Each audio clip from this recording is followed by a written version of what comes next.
कई बार जब लोग जीवन में काम करना शुरू करते हैं तब उन्हें बहुत ज़्यादा दर्द होता है, तकलीफ होती है, उन्हें बहुत ज़्यादा मेहनत करना पड़ता है और ये बात उनसे बर्दाश्त नहीं हो पाती।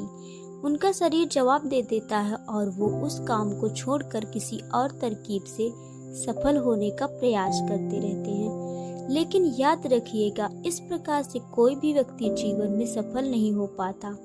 याद रखिए कि सफलता का मार्ग मेहनत, दर्द और तकलीफ से होकर गुजरेगा और यह आपको सहना ही पड़ेगा। तो इसके लिए आप हमेशा तैयार रहिए। तो चलिए इस बात को एक कहानी के माध्यम से समझते हैं। एक बार एक मूर्तिकार अपनी छीनी और हथौड़ी से एक पत्थर को भगवान की मूर्ति को आकार देने का प्रयास कर रहा था। जैसे ही वह छीनी पर अपना हथौड़ा चलाता, वह पत्थर चिल्लाने लगता और कहने लगता कि ये क्या कर रहे हो, मुझे इतना मार क्यों रहे हो, मुझे बहुत दुख हो रहा है, तकलीफ हो रही है और पीड़ा हो रही है, मुझे अपने हाल पर छोड़ दो और यहाँ से चले जाओ। मूर्तिकार ने उस पत्थर से कहा, मुझे बहुत अच्छे से पता है कि तुम्हें बहुत ज्यादा दर्द हो रहा है, तकलीफ हो रही है और तुम बहुत ही ज्यादा पीड़ा में हो, लेकिन यदि आज तुमने इस दर्द को नहीं सहा, इस तकलीफ को नहीं सहा, तो जीवन भर तुम यही इसी प्रकार से पड़े रहोगे। मुझे पता है कि तुम आगे बढ़ने की अपार संभावना रखते हो, तुम एक बहुत अच्छे पत्थर हो, लेकिन यदि इसी प्रकार से रहोगे तो कभी भी आगे नहीं बढ़ पाओगे।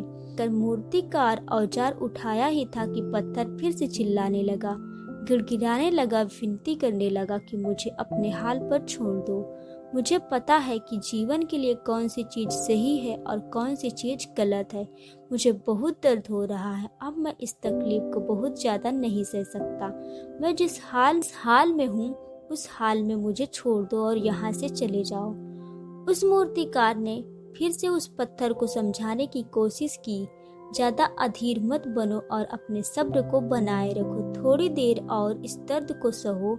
यदि इस दर्द को सह लिया तो मैं भगवान की मूर्ति के रूप में तुम्हारी स्थापना करवाऊंगा और से लोग तुम्हारी पूजा करने के लिए आएंगे और पंडित लोग तुम्हारी सेवा करेंगे।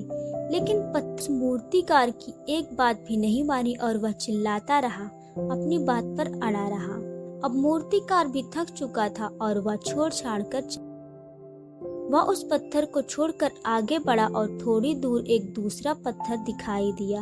उसने छीनी और हथौड़ी उठाई और उस पत्थर को मूर्ति बनाने के लिए वो तैयार हो गया। मूर्तिकार ने छीनी और हथौड़ी का वार दूसरे पत्थर पर जारी रखा। दूसरे पत्थर को भी दर्द हुआ, तकलीफ हुई उससे भी, लेकिन उस पत्थर ने बर्दाश्त किया और देखते ही देखते थोड़ी समय के बाद उस पत्थर ने भगवान की मूर्ति का रूप धारण कर लिया। थोड़े दिन बाद उस मूर्ति की एक मंदिर में स्थापना हो गई। धीरे धीरे करके लोग वहां पूजा पाठ करने आने लगे और वहां पर लोगों की मन्नतें भी पूरी होने लगी। वह मंदिर बहुत ही ज्यादा प्रसिद्ध हो गया। अब धीरे धीरे करके दूर दूर के गांव से लोग भी वहां पूजा पाठ करने के लिए आने लगे। एक दिन एक आदमी उस मंदिर में एक और पत्थर ले आया और उसे एक कोने में रख दिया गया। अब लोग आते और उस पर नारियल फोड़ते कि कोई और पत्थर नहीं बल्कि वही पत्थर था जिसने दर्द को नहीं सहा था। अब वो पत्थर मन ही मन बहुत ज्यादा पछता रहा था, दुखी हो रहा था और अपने आप से कह रहा था कि काश मैंने उस दिन उस दर्द को, उस तकलीफ को सह लिया होता तो आज लोग मेरी पूजा करते, ना कि लोग रोज रोज मुझे चोट पहुंचाते। इसलिए आप भी अपने जीवन में हमेशा याद रखिएगा, जब भी आप अपने कैरियर की शुरुआत में किसी काम को कर रहे हो, पढ़ाई कर रहे हो या कोई काम कर रहे हो और उसमें आपको दर्द हो रहा हो, तकलीफ हो रही हो, ज्यादा मेहनत करना पड़ रहा हो, तो आप रुकिएगा मत, किसी और रास्ते की शुरुआत मत करिएगा, क्योंकि कोई और रास्ता आपको सफलता नहीं दे सकता।